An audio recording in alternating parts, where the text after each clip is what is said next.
The Chicago White Sox beat the Detroit Tigers 9-5 on Monday night. Lance Lynn made his debut. There was expected rust, but it was great to have him and all of his energy back in the rotation. A depleted bullpen covered a lot of innings. Tanner Banks pitching in back-to-back games. White Sox had 15 hits, and two of them were big home runs from Jose Abreu. Sox sent Dylan Cease to the mound on Tuesday to try to make it two in a row in Detroit. You are Locked On White Sox, your daily Chicago White Sox podcast. Part of the Locked On Podcast Network, your team every day.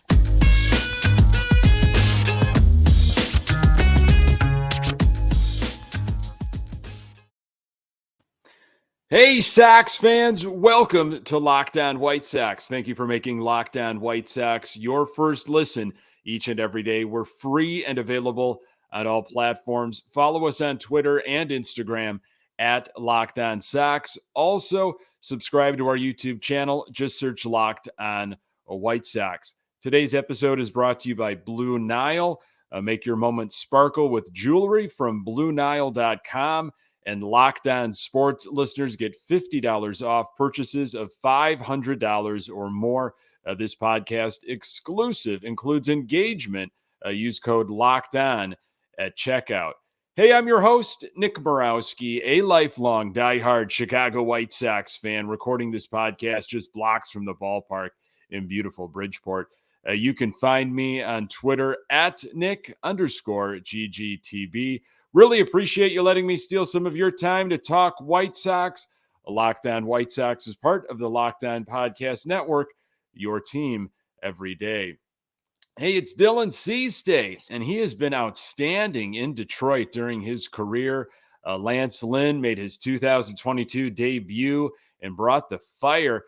But first, Sox offense continues to put up some runs. Hey, state of the Sox. Sox are now 28-31, chasing the Twins in the AL Central. Before the game, some news and notes to get to. I'm sure you've seen this. Yasmani Grandal, kind of as expected, was placed on the 10-day IL, but not with a hamstring issue, but with lower back spasms. Stay tuned with Grandal just when he was starting to heat up for us. The Sox essentially released bullpen arm Ryan Burr and Kopech. A lot going on with Kopech. Obviously, he threw those 13 pitches on Sunday and had to leave the game. Looked like an ankle issue. We found out it was right knee discomfort. Sounds like he had some fluid drained out of his knee and might still be able to go on Sunday against Houston. That is a primetime game. They've shifted that from a day game to, I believe it's a 6 o'clock start. If he can't go, it sounds like Lance Lynn would go. You don't want to rush Michael Kopech, obviously. I mean, he's really been the star. He has been must-see TV when he pitches. But if it's no big deal, I guess, hopefully they will keep a close eye on him, and he can go on Sunday. Just glad it's not an arm issue, right? Last time the White Sox were in Detroit, it was opening day series. Heading into the game, Detroit was 11 games under 500, but the way the Sox have been playing, it didn't really matter. Sox have been scoring some runs, though. Sox scored 23 runs during the Rangers series, but lost 2 of 3. Sox scored 14 runs during the Dodgers series, but lost 2 of 3. So it's been nice to see the Sox scoring some runs finally in bunches, but we need to have that start translating into wins. Monday night was a big one. Sox won 9-5. Nice to see another fairly consistent lineup featuring AJ Pollock at the top, and he's been swinging the bat well, seeming to get comfortable. Interesting how that works when guys start hitting in the same spot day after day after day. They start getting comfortable. I'm wondering if that's the correlation there, but Sox scored right away in the first. Pollock gets on. It was actually nice to see Pollock round first without an injury. Remember back in that Detroit series, he had that hamstring injury after hitting a base hit and rounding first. So he was able to stay healthy in this game. Vaughn and then Abreu coming up with a big 2-run home run. Sox go up 2-0 early, which I think is a big deal for a guy like Lance Lynn, who hasn't pitched at all at the big league level. Getting that run support right away, important. Fourth inning, will take you to Jake Burger getting hit on the hand. The last guy you want to see getting hit on the hand right now, or the wrist, is Jake Burger. It didn't look comfortable. He actually stayed in the game and finished the at-bat. You could see him wincing in pain as he came off the field. We were told during the game that x-rays were negative. I have a feeling he's going to be sore, and I wouldn't be surprised if he misses a day, knowing how things go with our White Sox. But thankfully, X-rays negative. Couldn't happen to a worse guy right now. He has been swinging such a hot bat. Fifth inning, things get really interesting. Reese McGuire led off with a double.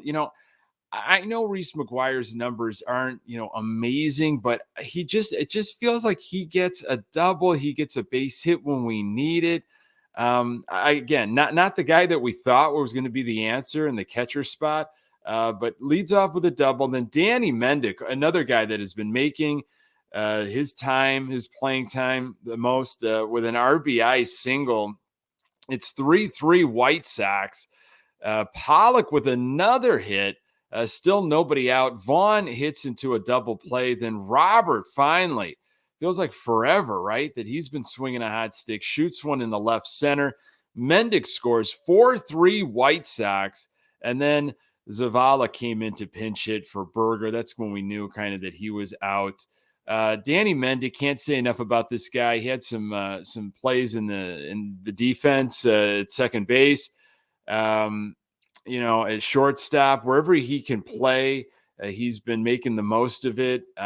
He didn't go crazy with the bat on Monday, but still, he's battling. That's the thing that you like about this guy. Like, he keeps fighting, and he seems like, he keeps getting a big hit when needed. And it's been a nice run for him lately. I really hope when TA comes back, and it could be soon, he slides over to second base. I feel like he's earned it. Sixth inning, White Sox at it again. Moncada and Garcia with base hits to lead things off. Sox have 2 on, nobody out. McGuire bunts.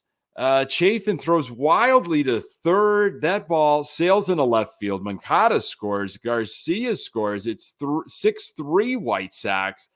Again, you could make a case like, well, maybe it's not the right idea to bunt because McGuire just had a double previously in the fifth. But hey, the Sox, they've been scoring runs, but just trying to kind of pile it on at this point, especially with Lynn on the mound in a depleted bullpen. You never know.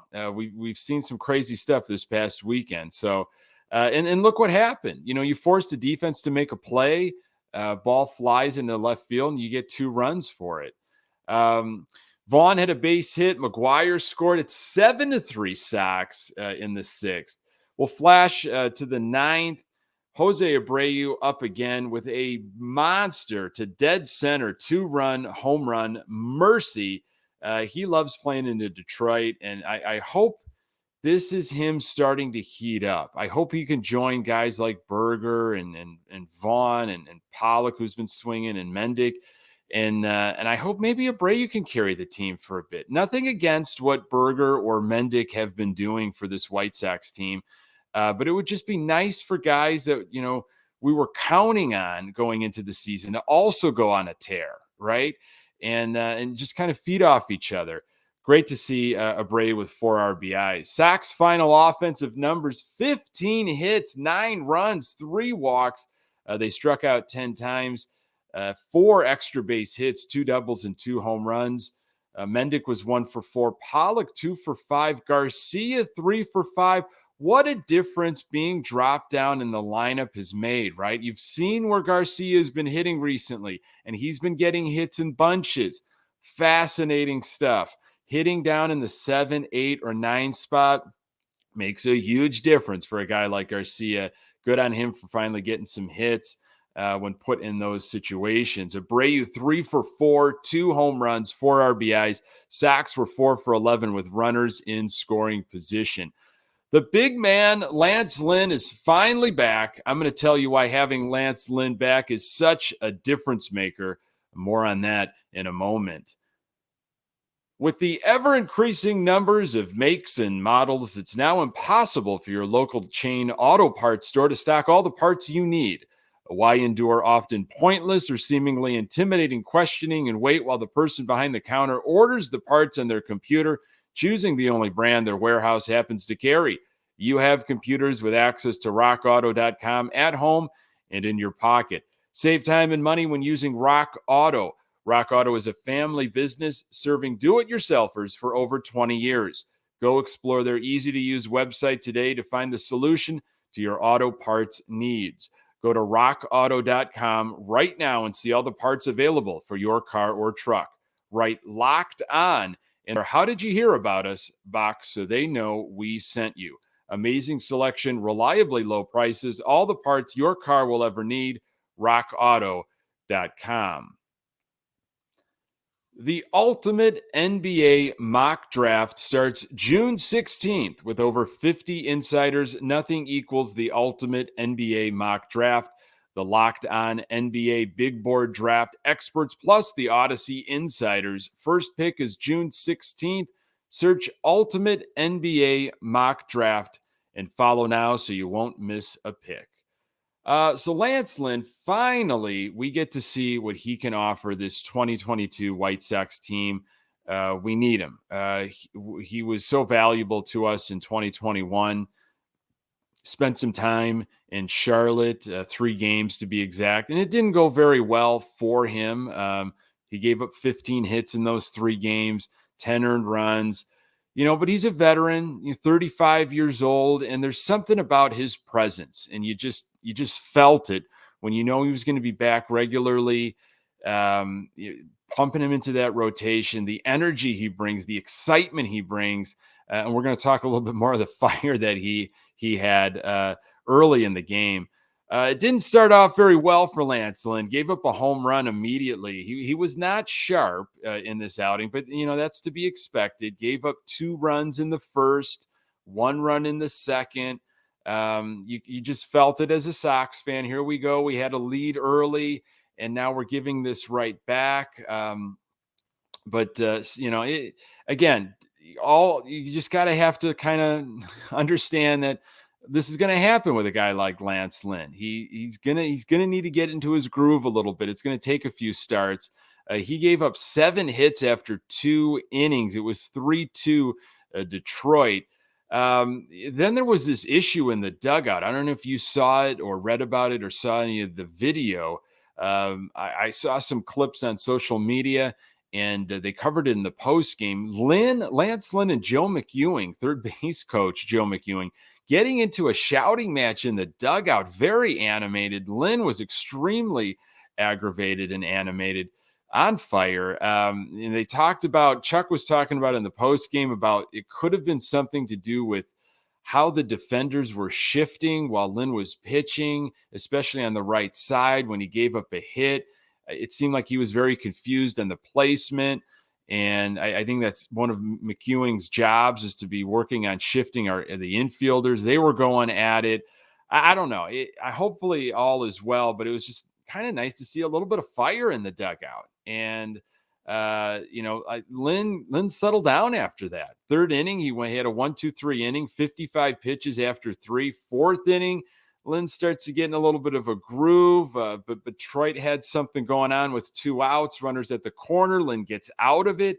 He's at 78 pitches after 4 innings. Lynn did go out there for the 5th, gave up a 2-out double, and that was it for him. Lynn's final line, 4 into 3rd innings, 10 hits, 3 earned runs, 0 walks, which was great. Loved seeing that. 4 strikeouts. He gave you 88 pitches. And Steve Stone said it. I'm going to just paraphrase. I mean, despite the rust that we saw from Lance Lynn, if he can leave the outing healthy and Tuesday morning he wakes up and he's feeling fine. He might have some aches and pains a little bit with the knee. If he can come out relatively healthy, that's a positive. Crick came in to finish up the 5th, and then Bennett Sousa in the 6th. The White Sox have been relying on a lot of Bennett Sousa lately. Detroit scores twice to make it 7-5. Sousa came back out for the 7th, gave up nothing. Sousa, not the guy folks probably want to see, but he's the guy staying healthy. And right now, with the way the bullpen is, so many people not available, problems left and right, this is the guy that we've got to go with. I mean, this is the guy in your life, the friend that is up for anything, is always around, his schedule is always free. And by the time you finish the sentence, before you even finish asking this friend, do you want to do that? He says, yes. Yep, I'm ready. I can go. Even if it's not your best friend in the world, it's just like you can rely on that guy. That right now is Sousa. We'll see what happens when Joe Kelly comes back, if Sousa's going to stick around. 8th inning, Banks comes in for back-to-back games. Remember, he gave up nothing in Sunday in his 2 innings of work.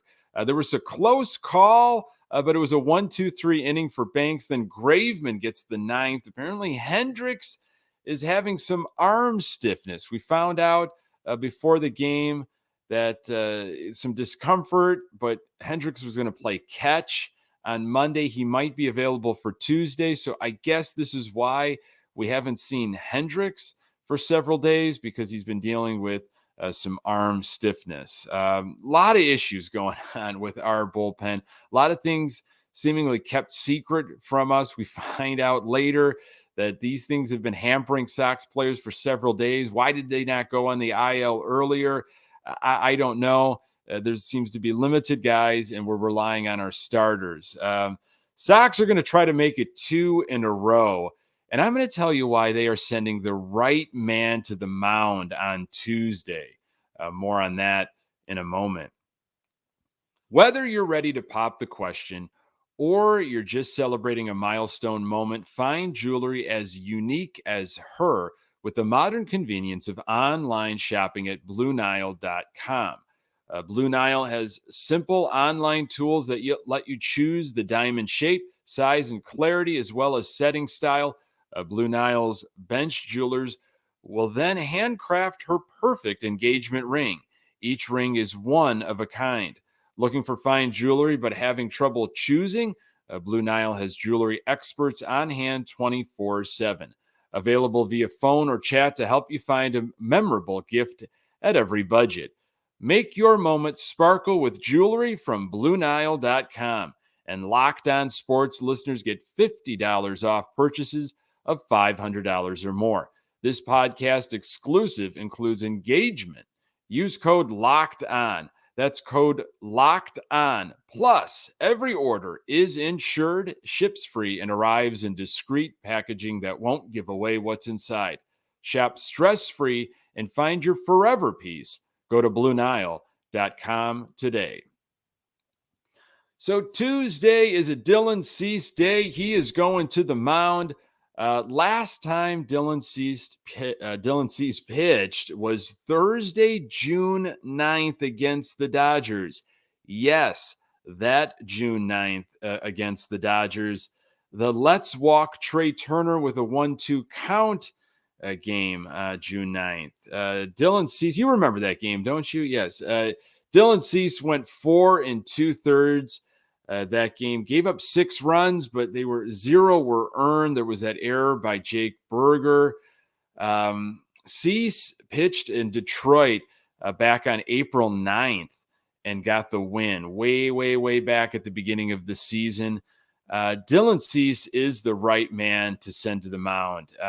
Cease is 9-0 with an ERA of 2.08 and 67 strikeouts in 10 appearances against the Tigers in his career.